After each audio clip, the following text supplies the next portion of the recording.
Olá pessoal, tudo bem? Gostaria de compartilhar uma palavra de Deus com você nesse dia, que se encontra no Evangelho de Lucas, capítulo 7, versículo 11.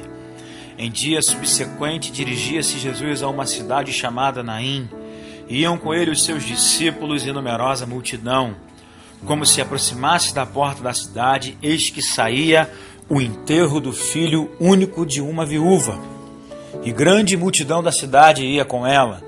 Vendo-a, o Senhor se compadeceu dela e lhe disse: não chores. Chegando-se, tocou o esquife e, parando os que o conduziam, disse: jovem, eu te mando, levanta-te. Sentou-se o que estivera morto e passou a falar, e Jesus o restituiu à sua mãe.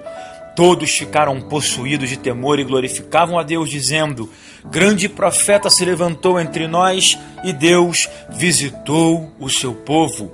Esta notícia a respeito dele divulgou-se por toda a Judéia e por toda a circunvizinhança. Glória a Deus.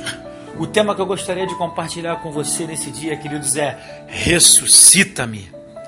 Queridos, talvez você possa pensar nesse contexto narrado pelo médico evangelista Lucas no capítulo 7, trata-se de um contexto real, de um fato histórico, e contra fatos não há argumentos, porque trata-se de duas grandes multidões em sentidos contrários. Mas o que acontece nesse texto narrado por Lucas é que essas duas grandes multidões se encontram. A primeira multidão celebrando a vida, porque o autor da vida, Jesus Cristo, estava com eles. Mas a outra grande multidão que vinha andando em sentido contrário, eles não estavam celebrando, se alegrando pela vida. Pelo contrário, eles estavam tristes, chorando por causa do sepultamento de um único filho de uma viúva. Não obstante, essa mulher, triste por ter perdido seu marido, agora é acometido por uma outra grande fatalidade, a perda do seu único filho. Mas o que eu aprendo com esse princípio, querido? Quando a morte e quando a vida se encontram, não tem como o choro continuar, porque o autor da alegria, o autor da vida, o autor da bondade, da misericórdia, do amor se encontra com essa multidão chorando e celebrando a morte, e não tem como outra coisa acontecer senão aquilo que está morto reviver. A palavra ressuscitar significa tornar-se a viver. Talvez, querido, nesse contexto, coisas possam estar acontecendo na sua vida.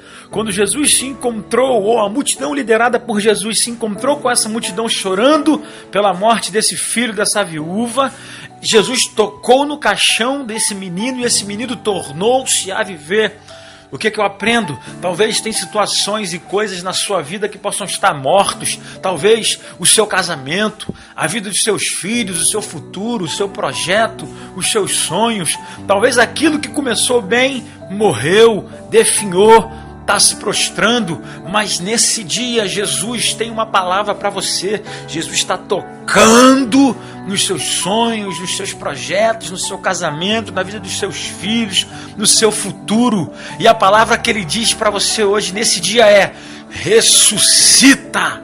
Você vai ressuscitar nesse dia os seus sonhos, os seus projetos, a sua vida espiritual. Talvez você possa estar afastado dos caminhos do Senhor, mas esse é o seu dia, essa é a sua noite, o seu dia, a sua tarde. Jesus está tocando em você nesse dia e dizendo: ressuscita-me, filho, ressuscita-me, filha, nesse dia. No nome de Jesus, receba essa palavra no seu coração e na sua mente, no nome de Jesus. Seus sonhos estão sendo ressuscitados hoje, no nome de Jesus.